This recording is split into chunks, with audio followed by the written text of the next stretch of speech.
You're listening to a Loot Dummies podcast, LOOTdummies.com.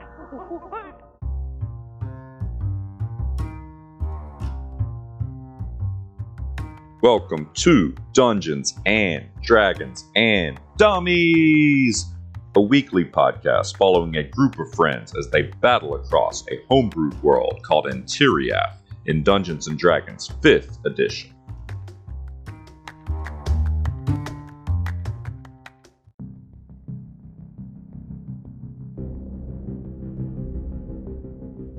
Step into the mystical world of Antiriath and follow as our party of dummies adventure across the lands. Tolly Grug, half orc, half fighter, the Mystery, played by Taylor, the Eclarian Shadow, half elf ranger from the Eclarian Mountains, played by Seth, and a Learlock Bloodhair, a Harengon cleric, played by Joey.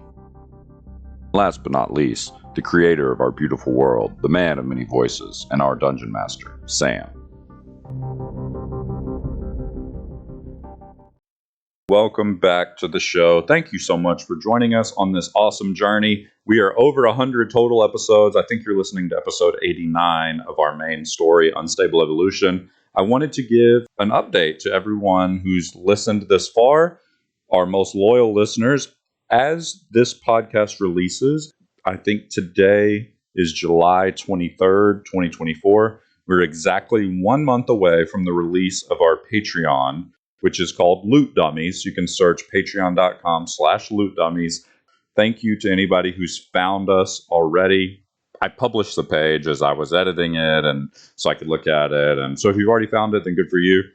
If you have already found it, a little secret, there are some special slots, a very, very limited amount of slots for our highest tier that are a few bucks off a month. So you'll get that price. So check it out now, patreon.com/lootdummies. But with the official launch of our show, the first thing that you're going to get is a brand new full-length campaign DM'd by me, set in a homebrewed world. It's called The Primal Lands of Amotria. It's really cool. We've already played quite a bit of it. We're helping to get some episodes banked. You're going to get a new episode of that every other week. You're also going to get access to our Discord, so you can talk to us. We're going to do different things on there, like stream video games. You can hang out with us live. There will be several different chat channels. We're super excited about that. And then the third thing, not the final thing, but the third big thing is that you're going to get, at our highest tier, 3D printed miniatures directly from our campaigns sent to you every 3 months. So check that out. The details are on our Patreon, patreon.com/lootdummies. And we can't wait to see you there and for you guys to be a part of this awesome, awesome community that we're building. Let me give a quick recap. So on the last few episodes, the party is making their way north to the Rising Sun Tower after receiving a speak scroll message from Bushi back at the Confluence Guild Hall. After several days of travel and some strange run-ins with some of Shadow's old contacts in the Eclarian Mountains, we met Balvag, the stone giant, learned a little bit about the frost giant activity in the area and what was going on. It seems that the frost giants are also being corrupted by whatever's happening with the mutated creatures. We met with Shadow's parents, or his adoptive parents, Marley and Elark Woodelven, and learned a little bit more about Shadow and his background. And then on the most recent episode, we began to approach the tower, which we believe to be home to Hishinaag, the adult white dragon that lives in the Eclarian Mountains. She's been seen more and more recently, and some people that we've talked to give us reason to believe that maybe she's even been controlled by this Zaius character, the ape man that we met all the way back at the end of book 1. But as we approach the Rising Sun Tower, it appears that we are transported directly into the Feywild as we are surrounded by a group of solar elves. Shadow ends up flashing his sunstone that he received from the Archfey to these Fey elves that have us surrounded.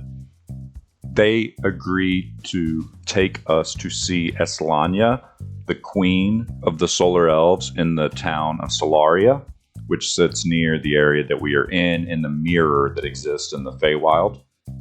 While meeting with Eslania, she tells us that Hishinaag has in fact taken up residence in the Rising Sun Tower, and because of the disrepaired state of the tower itself, It is risking the lives of the solar elves who rely on its light that's been refracted from the sun.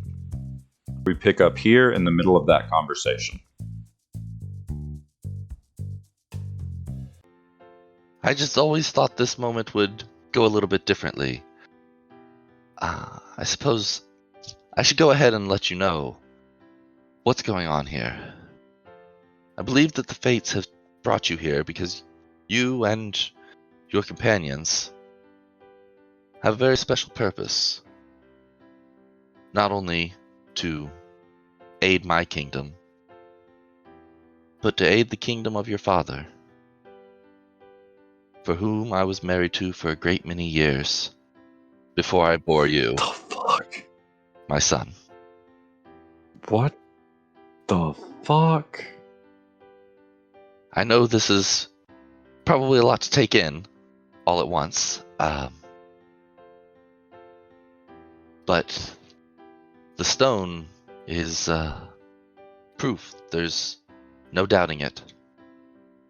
That stone was taken by Onsla a long time ago and is meant to go to the heir of Solaria. Apparently, she somehow figured out that that was you. And I'm not sure how it got into your hands, but I assume she had something to do with it.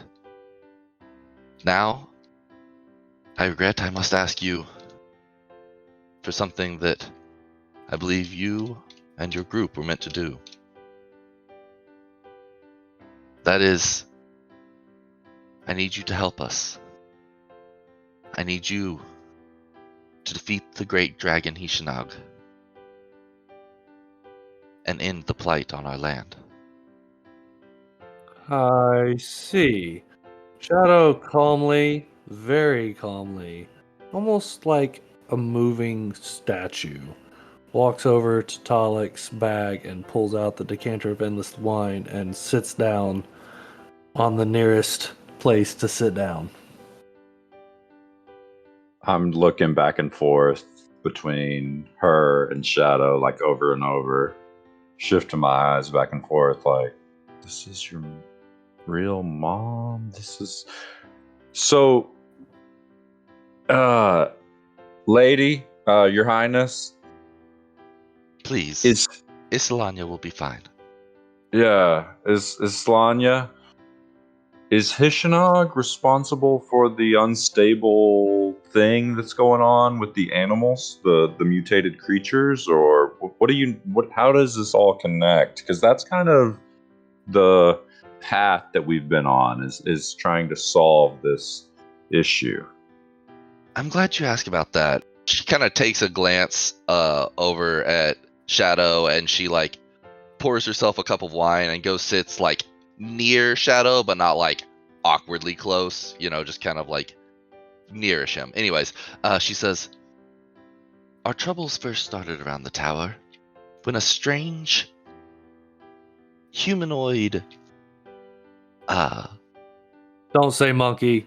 I was going to say ape man Zayas entered the tower some time ago.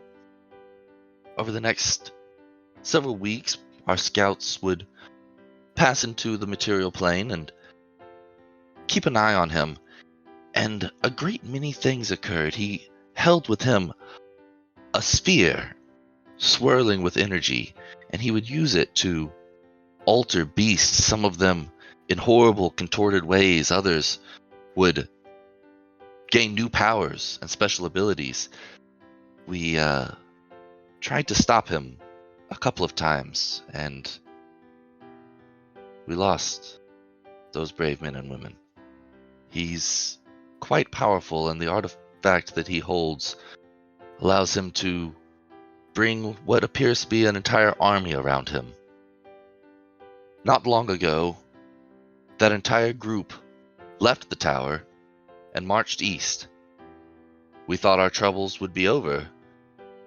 However, the dragon took roost in the tower immediately after. Not sure if he was working with them or related to the situation, or if it was just opportunistic. But as what I do know is that in the material plane, that tower was occupied by a man named Sycamore, a great wizard. I know not what he sought, but he occupied the tower for several years, never seemed to cause any problems, but I have to question, was he the one who created the sphere? Was it just left there all this time? What was his name? Sycamore, like the tree. Did he also create the Old Moon Tower down in the south part of the continent? Our history on this man is fairly limited, but I do believe that he had other towers. He was a wizard that lived a great many years, and quite powerful. It would not surprise me. The fact that he was only in the Material Plane's Rising Sun Tower for a short time makes me believe that it would be quite possible that he had other towers. Have you encountered him before? No, we haven't. We fought and killed someone called the Druid down in the southern part of the continent at that Old Moon Tower, but we saw some sort of hologram of this ape man that you speak of. So we're familiar with some of these pieces that you're telling us. I see. It seems like it's all pointing to this one man then. This wizard, Sycamore. Perhaps the ape man is his study, for Sycamore lived in that tower long, long ago. So, as you can see, the situation is quite dire, and I do not wish to burden you with our needs, but we are a fairly peaceful group, and our guards do not have the skills to fight a dragon. They would be wiped out. Shadow stands up and says, "Well, mother, we were on our way to meet with Hishinaag before this Feywild nonsense ensnared us, because you are not the only people that need this to be resolved. There are animals that have been contorted into creatures that are no longer safe to live amongst the different types of men and other creatures that are around. There are people being murdered in their homes by these creatures. There's much more going on than just your tower and your golden city." She takes a deep breath and kind of looks down. She says, I see. You're right. I've been too narrow-minded, thinking of how it affects my people, and not considering the greater worlds, your worlds, material plane, that I once called home. Please, if you will. You're dead. You died. You're dead. Why? What is going on? I grew up in the mountains for decades because you're dead.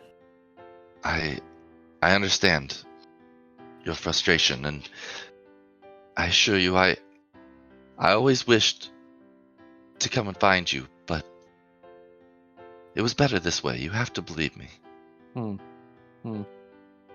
Where is Uncella? I know not where she is.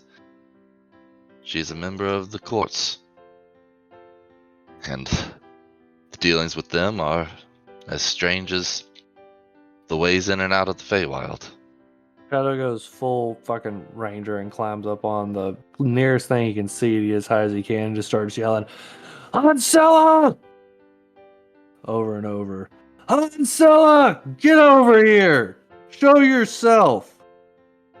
Everything's just like kind of quiet and tense for a moment. There's just a pause in the air, and then a little breeze kind of blows. Then Eslania takes a breath. She says, "She will not be summoned simply by shouting to her. Please, come down. I have much to tell you." Shadow begrudgingly climbs down. She says, "Your father, Asmund." Nope. was a great man, and I loved him very much. His brother Frederick was always jealous of him, and on the day that you were born, he saw to it that we were all eliminated. So what he did not expect is the bravery and love of your father. He stopped Frederick from killing me and you, and though I was gravely wounded, I managed to be taken back to the Feywild and transported here, while you were taken by our lore servant far, far away from Herdast, which is your home and your birthright. Been waiting a long time to give you this, and she does a little clicking thing, and a servant comes walking from around, and she whispers to him, and he walks back off, and he comes back holding this really long object, like surfboard length, wrapped in just plain like linen cloth, and she hands it to Eslania, and Eslania takes it, and when she takes it, she actually like reaches through the cloth and grabs something that's just, hand width grabbable, and holds the whole thing in one hand, and she walks it over to you, and she says, "This was your father's." And she unwraps the cloth, and it falls to the ground and exposes this huge black halberd. The hilt is all black, the head is all black. This massive halberd is made of cold black steel. The cutting edge is swept back in an exaggerated sweep with a crested wave pattern on the backside that resembles a dragon's wing. The point projects out in a single sharp horn like that of a blue dragon. Emblazoned upon the flat of the blade is the prominent symbol of a clenched fist. She says, "This halberd is known as the Fist's Reach, and it has been an heirloom to the king of Herdast for many generations. It was your father's, and it is rightfully yours. It was brought back with me here on the day that your uncle stole the throne." Shadow reaches out for the halberd. Yeah, she hands it over to you. Shadow takes it and does some wild camera panning and a 360 motion around and swinging and swiping things with it. It's really heavy, but the balance is so good that it just it moves itself and swings around, and just feels perfectly balanced in your hands, and you're able to floosh it all around. Fucking Soul Calibur weapon. Yeah. Yeah. If you want, you can add it. It's called the Fist's Reach. The fist. I cannot wait to fist a dragon. What have you done? Oh God, he's gonna fist everything. So much lore. The lore is juicy. The lore dump. She turns Lore dump. now to Alirlock and Talik. She says, "I understand that each of you is haunted by darkness, whether by divinity," as she glances at Alirlock, "by armaments," as she glances at Talik, or by the knowledge that there's more to you than a simple woodsman, my son. I hope that I can grant you some semblance of peace and courage as you continue your journey." She reaches out, and an aura of golden energy kind of washes over you guys. It's a type of boon, basically, would be the mechanical effect of it. But for the next 7 days, you'll have advantage on all checks to avoid being frightened. Oh, Oh. no. Okay, cool. 7 days, you said, eh? 7 days, and then you die from a phone call. So That part's kind of uncool, but Wow. That's It's the ring. unfortunate. it's the ring. Is that the ring? For some reason, I thought that was Sixth Sense. I don't do scary movies. It's the ring. I don't like the ring. It's scary. It is scary. Hey, mother, what do you know about lycanthropy? I thought that your real life mother just called you on the phone and you answered it. Oh, no. She's been No. texting me the summer solstice moon. Oh, I love that you said your real mother. not our. Yeah. Anyways, lycanthropy. A nasty curse, but not too difficult to unmake. Why do you ask? The green one over there is going to turn into a fucking werewolf while we're fighting this dragon, is what I'm afraid is going to happen. Because last time he turned into a werewolf, I had to stab him to death until he turned back into that. She raises her eyes and says, I see. She takes a step over and she kind of like gently puts her hands on your cheek, Talik. And she's actually so tall that wait, how tall are you? 6'8". Okay, so you're about eye level with her, and she puts your hand on her cheek and kind of draws your eyes to meet hers and peers into them. She says, oh, I see. I swoon. It's like Gimli with Galadriel. Oh my Yeah. gosh. She says, we have clerics here that I believe could remove this curse. Yeah, there's one right here. Don't worry about it. I got it. Oh, there you go. Illyrielok's got it.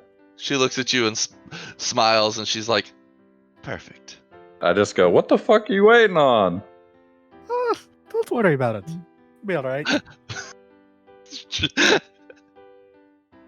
She says, not to be too businessy, but the DM gets bored when we don't move things along, so I have some more gifts for you. That was an interesting turn of events.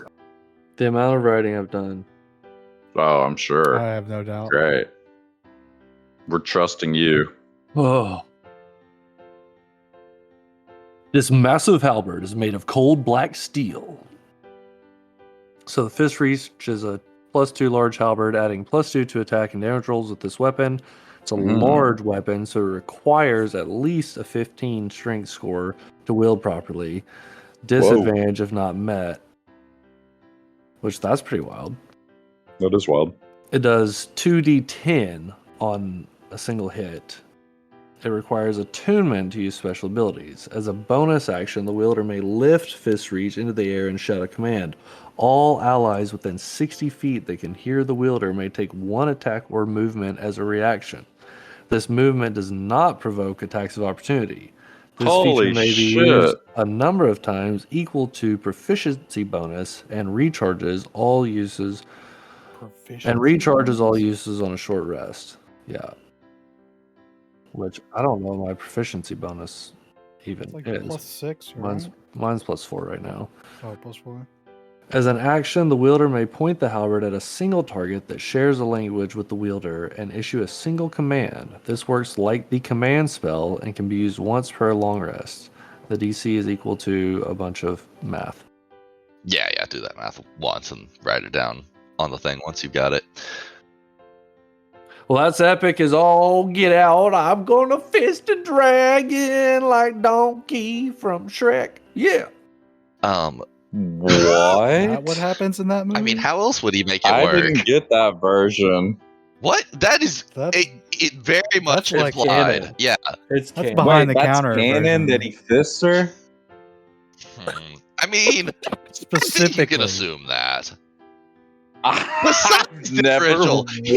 Is it Puts more his like entire body in there? Have it's probably more like his hoofs?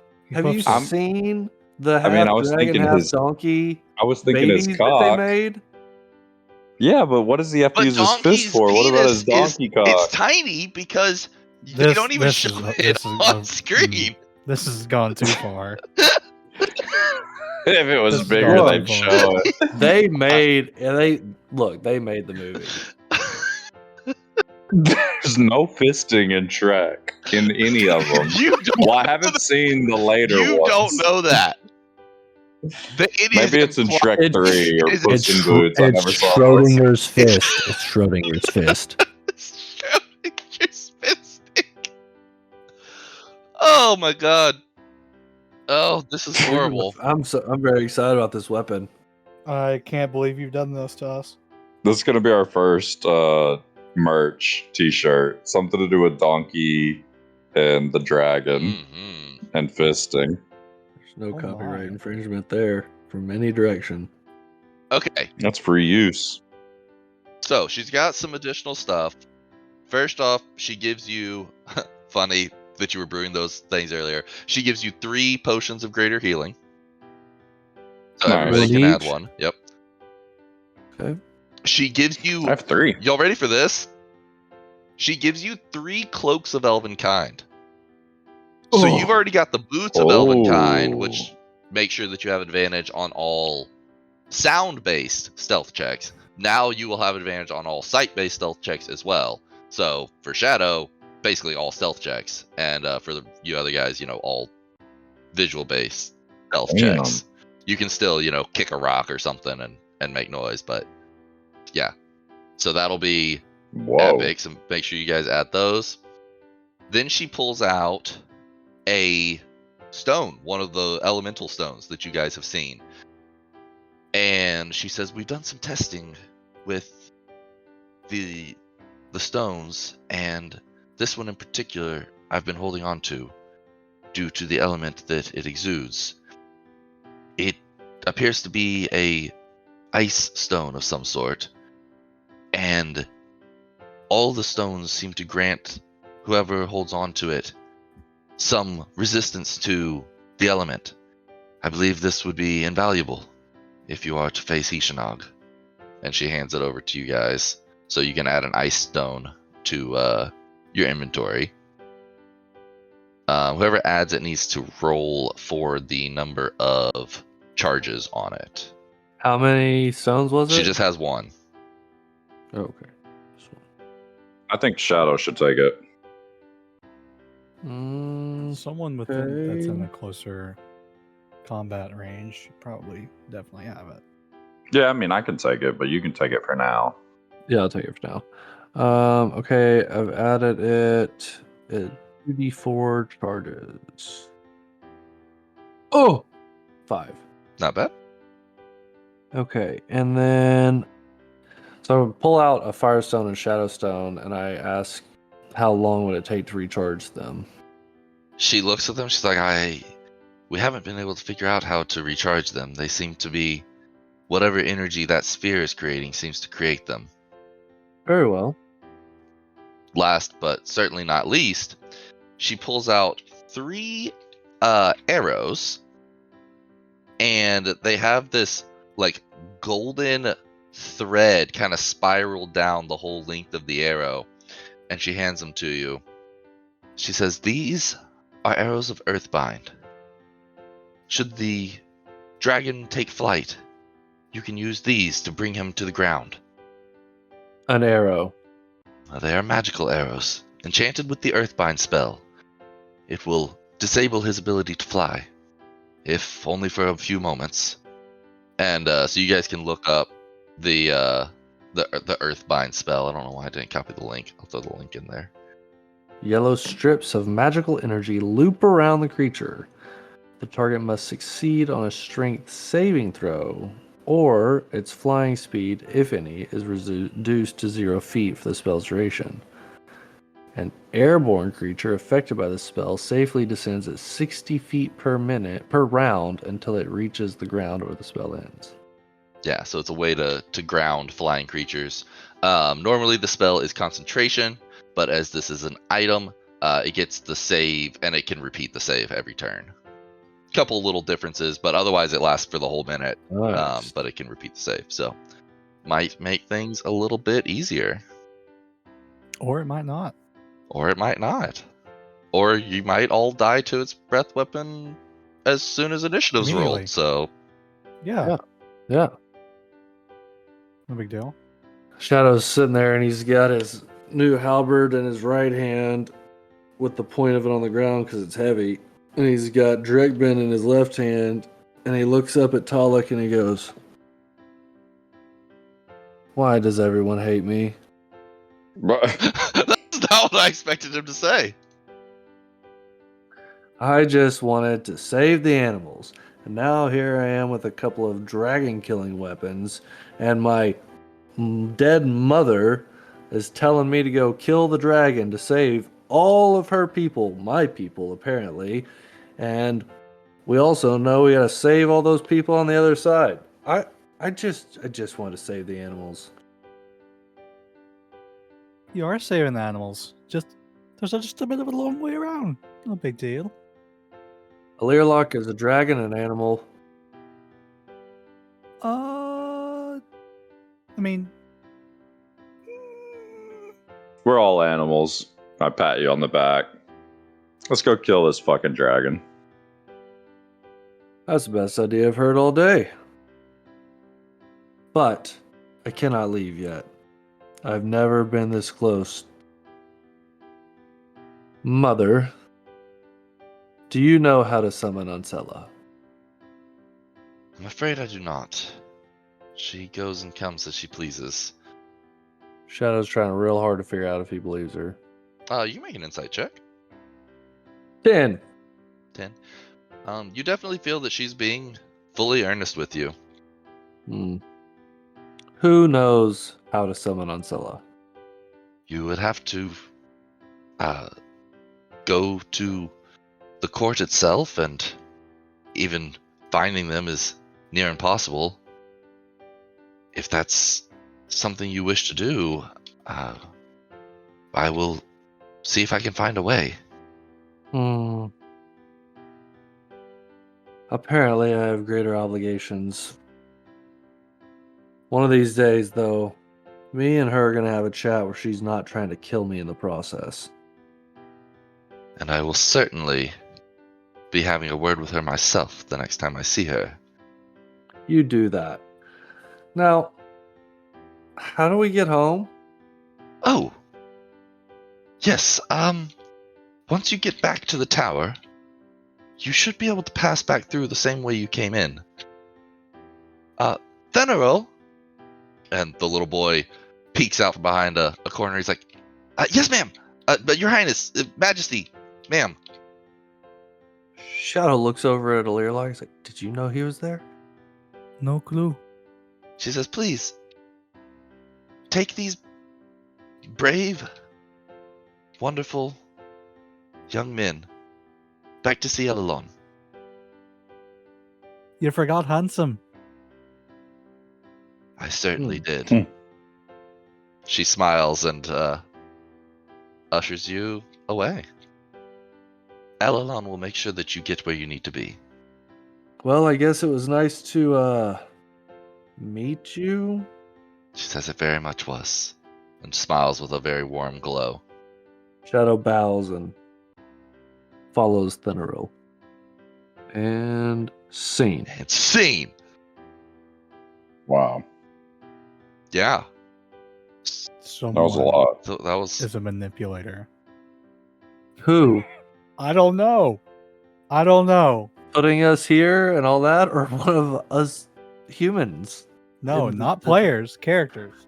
One of these characters, NPCs, is a manipulator. Oh, yeah. Okay, so let me take us one step farther. So Thenaril My God, my hand cramped 30 minutes ago. takes you guys back, not the way you came. You're like, aren't we going to go out this way? He's like, no, we come this way. And you kind of go out not the direction you think you should be going. But next thing you know, you're passing through, and you find yourself standing in front of the Rising Sun Tower in the Feywild. It's very warm. Everything's very nice.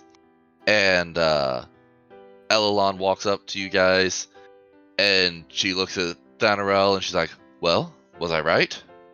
And Thanarel's just like, yeah, whatever you thought was going on, I think it was a lot more than that.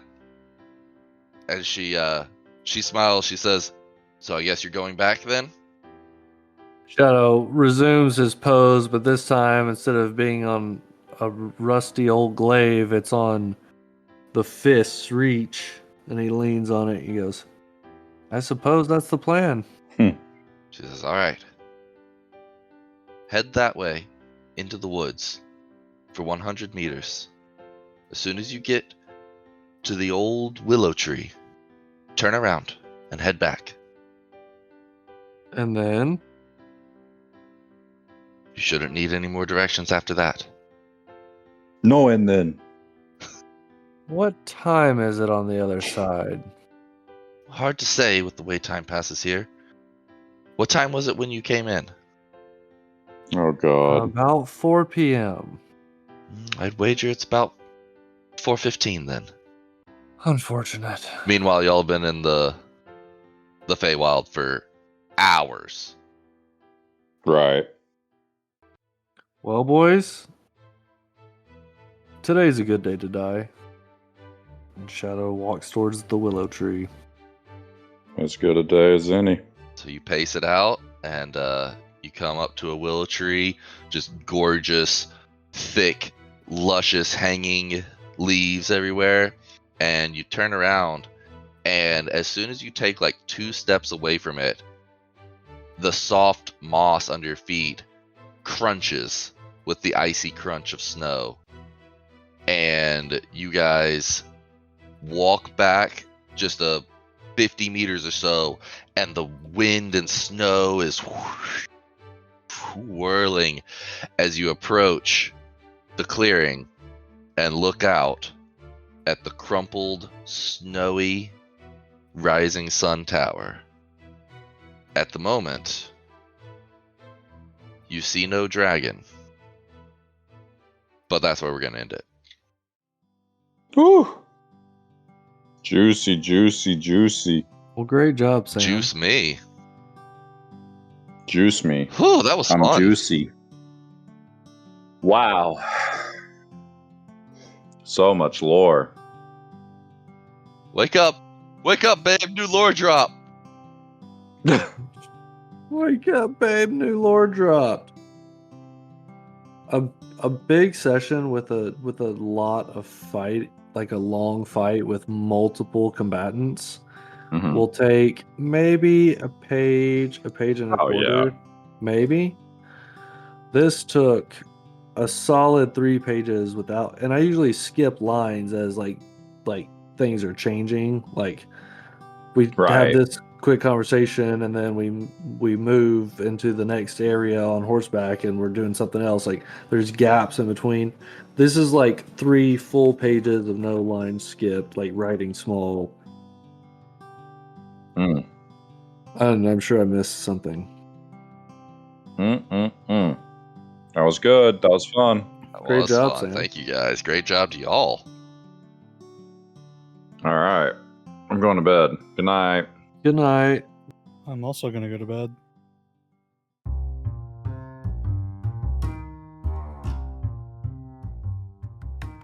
Find out what happens to our party next week. Check us out at dndndummies.com. And please leave us a rating and a review on your podcast app. It would mean the world to us. But his brother Frederick was jealous. Is he a cob swallower? No, he was a Fulner, like your father. You can't just say that. I'm sorry, There's no what was that context. I'm so That's sorry. that's my Baldur's Gay character, Frederick Cobswallow. It slipped out. I kind of thought I was muted, actually, but Oh my god, that's great. His brother Frederick was always jealous of him,